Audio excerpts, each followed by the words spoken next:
il se prépare à aller beaucoup plus loin. C'est le début d'une invasion russe de l'Ukraine, puisqu'il a demandé à son Parlement la permission d'envoyer ses forces au-delà de la Russie. Alors, il va falloir imposer des sanctions en réaction qui iront bien au-delà de ce que nos alliés et nos partenaires avaient fait en 2014. Et si la Russie poursuit cette invasion, nous sommes prêts à aller plus loin dans nos sanctions. Comment Poutine estime-t-il avoir le droit de déclarer de nouveaux pays dans un territoire qui appartient à ses voisins? Il s'agit d'une violation flagrante du droit international et cela exige une réponse très ferme de la part de la communauté internationale.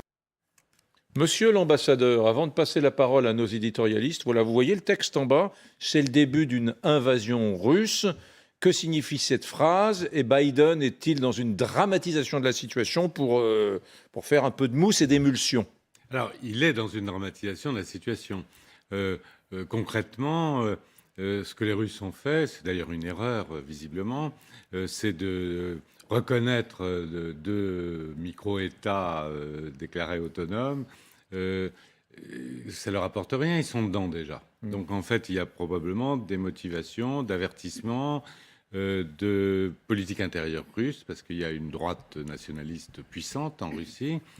Et puis alors, il y a une option en dehors de l'invasion. Il faut le dire, une droite nationaliste puissante qui n'est pas celle de Poutine, qui est plus à droite que Poutine. Absolument, absolument. Il a à sa gauche le Parti communiste qui est puissant, qu'il maintient, et il a une droite nationaliste qui est puissante, qui parle beaucoup, qui fait du bruit, et qu'il maintient aussi grâce à quelques personnalités qu'il contrôle. Mais il est un peu au centre de l'échiquier, ce qu'on oublie parfois.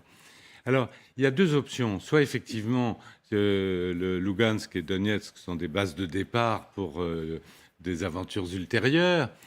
Soit, au contraire, vis-à-vis de son opinion publique, il dit voyez ce que je fais, là, ça y est, on a reconnu ces deux États, et c'est plutôt un lot de consolation face à une situation qui n'est pas si favorable que ça, puisqu'il a demandé des garanties pour la sécurité russe et que pour l'instant, il n'a pas obtenu. Donc, vous dites dramatisation, vous ne croyez pas à l'hypothèse du début d'une invasion russe? C'est une des deux options, mais il n'y aura pas une invasion dans la foulée. Parce que je rappelle quand même que le Sénat russe a approuvé ce soir la demande de Vladimir Poutine de déployer des militaires russes à l'étranger aussi. On sent qu'il y a une volonté d'expansion un peu, non?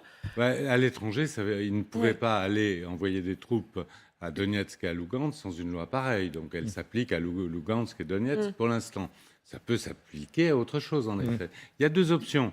Et en tout cas, s'il y a le moindre incident, ça rappelle un peu la Géorgie, où Saakashvili s'y était un peu frotté. Là, c'est sûr que le Donbass y passe. Lydia Guirous, est-ce que dans ce contexte, les voisins européens, nous là, est-ce que nous sommes un peu bernés? Est-ce que nous sommes ridicules? Est-ce que nous sommes faibles? Non, je pense pas. Je pense, si vous pensez notamment à Emmanuel Macron qui a tenté de maintenir un dialogue, je ne pense pas qu'on puisse dire que nous avons été faibles. Après, est-ce que Vladimir Poutine est fiable? J'en suis pas certaine. Je pense qu'il met la pression au maximum sur les Occidentaux pour obtenir ce qu'il souhaite, ces territoires, sans qu'il y ait de combat en face et de véritables ripostes. Et je vous dis ça parce que cet après-midi à l'Assemblée nationale, le parlementaire UDI Jean-Christophe Lagarde a dit en gros, quelle honte, les rodomontades de Macron, zéro résultat, il a été berné par Poutine, et Jean Castex, le Premier ministre, a dû intervenir en disant écoutez, s'il vous plaît, pas de campagne électorale au milieu d'une affaire internationale. Pas de politique politicienne au milieu d'une affaire internationale aussi grave, au milieu d'une crise diplomatique aussi importante. Je ne pense pas que ce soit franchement à la hauteur et il faudrait faire preuve plutôt d'une forme d'union nationale et de soutien, parce que c'est un conflit potentiel qui nous menace à la frontière la France de l'Europe. Et l'Union européenne d'ailleurs qui annonce des sanctions, tout comme Joe Biden à nouveau ce soir qui propose des sanctions pour couper la Russie des financements occidentaux. On écoute à nouveau le président des États-Unis.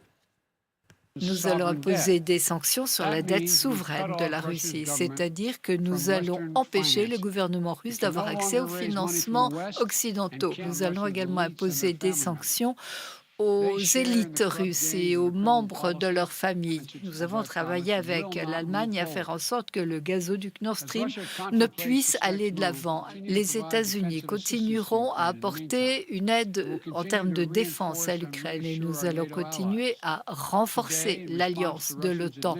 Et précision importante, il ajoute, on n'a pas l'intention de combattre la Russie, ce ne sont que des actions défensives. On l'écoute à nouveau. Je veux être très clair. Il s'agit d'actions totalement défensives de notre part. Nous n'avons nullement l'intention de combattre la Russie. Nous souhaitons toutefois envoyer un message très clair. Les États-Unis, avec ses alliés, défendront tout ce qui relève du territoire de l'OTAN. Et nous respecterons les engagements que nous avons pris dans le cadre de l'OTAN. Nous sommes persuadés que la Russie envisage d'aller plus loin et de lancer une attaque militaire massive contre l'Ukraine. J'espère me tromper. Donc Hervé Gattegno, la Russie a envahi il y a quelques années la Crimée. Voilà, rodomontade, on montre les muscles, mais elle est toujours en Crimée.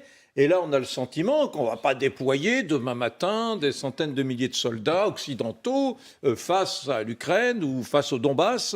Et j'ai un peu le sentiment que c'est réglé, quoi. Le Donbass est occupé par l'armée russe, et voilà.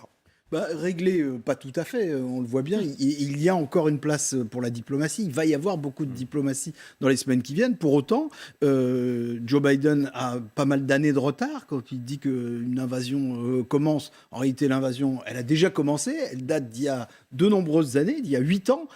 Et en fait, ce qu'il a fait, c'est qu'il a créé une situation de fait qu'aujourd'hui, il fait mine de transformer en situation de droit. C'est-à-dire que ces deux micro-États qui s'étaient autoproclamés, il les a remplis, si j'ose dire, de citoyens russes, en donnant la nationalité russe à un certain nombre de leurs habitants parce qu'ils étaient pro-russes. Et au fond, aujourd'hui, il intervient en ayant... c'est comme si c'était lui qui jouait le premier aux échecs. Donc il avance son pion avant les autres, et en avançant son pion, il crée une situation qui potentiellement oblige l'Ukraine à réagir, le cas échéant à réagir militairement, et lui interviendrait, et il intervient préventivement avec ses forces pour défendre ceux qu'il présente à juste titre et à bon droit comme des citoyens russes, puisqu'il les a fait tels. Et donc dans cette situation-là, que peuvent faire les Européens, les Occidentaux, les Américains? Ce qu'ils font ce soir, c'est-à-dire beaucoup et peu, beaucoup en termes de démonstration, d'indignation et de stupéfaction, dénonçant une forme de trahison, comme l'a fait Jean-Yves Le Drian en disant à juste titre que la signature de la Russie, en quelque sorte, ne vaut plus rien. Mais pas de quoi effrayer. Mais on ne peut rien faire d'autre que prendre des sanctions dont nous savons par avance qu'elles ne seront pas très efficaces, et en tout cas probablement pas de nature à dissuader Vladimir Poutine de continuer à faire ce qu'il a commencé. Dans un instant, on va retrouver Axel Monnier à Washington, mais une réaction là-dessus. En gros, ces sanctions-là, entre guillemets, elles ne servent pas à grand-chose, elles ne vont pas dissuader, elles ne vont pas freiner Vladimir Poutine. Écoutez, il n'y a aucune raison pour que ça se passe différemment des fois précédentes. En fait, je parle sous le contrôle de l'ambassadeur de Glignasti, mais il y a une forme de cohérence dans la politique de Poutine. Souvenez-vous, en 2008, il y avait des territoires géorgiens qui l'intéressaient parce que c'était juste à sa frontière. Hop, il a dit « Ah, je reconnais la souveraineté de l'Ossétie du Sud et de l'Abkhazie. » Je ne connaissais même pas cet endroit, donc je vérifie. En 2014, il fait le coup avec la Crimée, et puis cette fois-ci, il fait le coup avec le Donbass. À chaque fois... en tout cas en Crimée, les Occidentaux disent « mais c'est pas normal, c'est pas bien, on va prendre des sanctions », et les sanctions sont prises.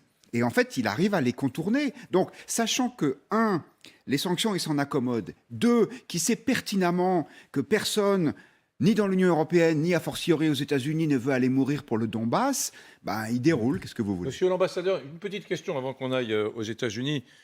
Un peu taquine, vous me permettez? Un peu taquine. Qu'y a-t-il philosophiquement, diplomatiquement, stratégiquement, tactiquement de différent entre ce que fait Poutine maintenant, c'est-à-dire refuser un pays de l'OTAN à quelques encablures de Moscou, et ce que faisait au début des années 60 Kennedy, refuser des missiles communistes à Cuba à quelques encablures des côtes de Floride? Qu'y a-t-il de fondamentalement différent? C'est une question très pertinente, elle n'a rien de taquine.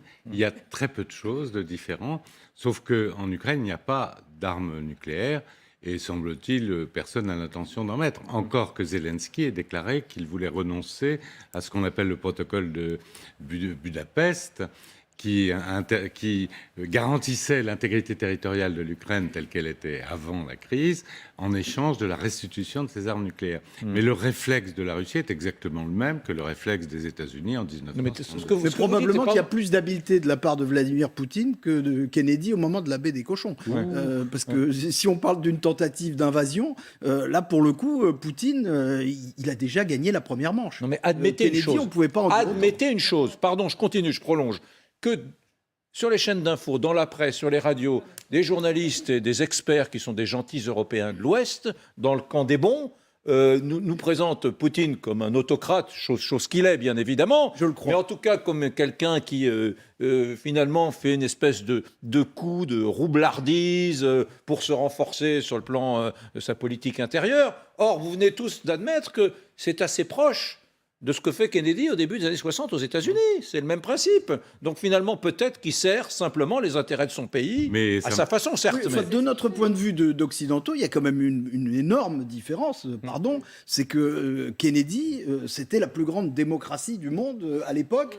On ne peut pas en dire autant de Vladimir Poutine. Oui. Alors évidemment, les règles du droit international, elles peuvent être bafouées aussi par des démocraties. Mais en l'occurrence, pardon de dire que ce n'est pas exactement l'équivalent de voir ce que fait Vladimir Poutine en annexant ou en tentant d'annexer des territoires que ce que faisait Kennedy à l'époque de la crise des missiles. Justement, on va aller aux États-Unis retrouver notre correspondant Axel Monnier. Alors, on le disait, on n'est pas sûr que les sanctions seront efficaces pour dissuader Vladimir Poutine. En tout cas, Joe Biden a choisi de hausser le ton ce soir, Axel. Oui, d'abord, il a voulu jouer le rôle de leader de l'OTAN, des Occidentaux, avec des mots forts, effectivement. Il a enfin parlé de début d'invasion, ce qui n'était pas le cas hier. Il a donc clarifié une position qui était un peu ambiguë jusqu'à présent. Il a aussi eu cette phrase: comment Dieu, Vladimir Poutine, peut-il s'arroger le droit de déclarer l'indépendance de territoires qui appartiennent à ses voisins? Il a enfin parlé de la violation flagrante des droits internationaux. De façon globale, c'est surtout sur les sanctions que le ton a été évidemment monté, avec en plus des sanctions qui ont été annoncées hier par la signature du décret de Joe Biden pour les deux régions séparatistes, qui ne concernaient que les États-Unis. À cette fois, ces sanctions qui viennent de tous les alliés, de tout l'OTAN, qui vont désormais couper en fait les financements occidentaux pour la Russie. Mais en fin d'allocution, il faut le dire, Joe Biden a aussi encore entrouvert la porte à la diplomatie. Il a rappelé qu'il était prêt à discuter encore une fois et qu'il n'avait aucunement l'intention de combattre, de faire la guerre à la Russie. Merci Axel Monnier. Quelque chose me dit qu'il y a un peu de vent cet après-midi sur la côte ouest américaine et en particulier à Washington. Il y en a un petit peu. Bel après-midi à vous. Merci beaucoup. Et merci à Jean de Glignasti qui est venu nous voir, ancien ambassadeur de France en Russie, directeur de recherche à l'IRIS. Je rappelle que vous avez publié Petite histoire des relations franco-russes. C'est chez L'Inventaire. Voilà, on voit apparaître la couverture de votre livre. Merci à tous, merci beaucoup. Vous restez avec nous, bien sûr. Et dans un instant, on parle de parrainage. On va parler de la campagne présidentielle en France avec cette question. Est-ce que les principaux candidats obtiendront les fameux 500 parrainages nécessaires pour pouvoir se présenter avant le 4 mars, c'est la date butoir, c'est pas sûr. Certains ne les ont pas encore, comme Jean-Luc Mélenchon. Jean-Luc Mélenchon qui d'ailleurs est porté par une petite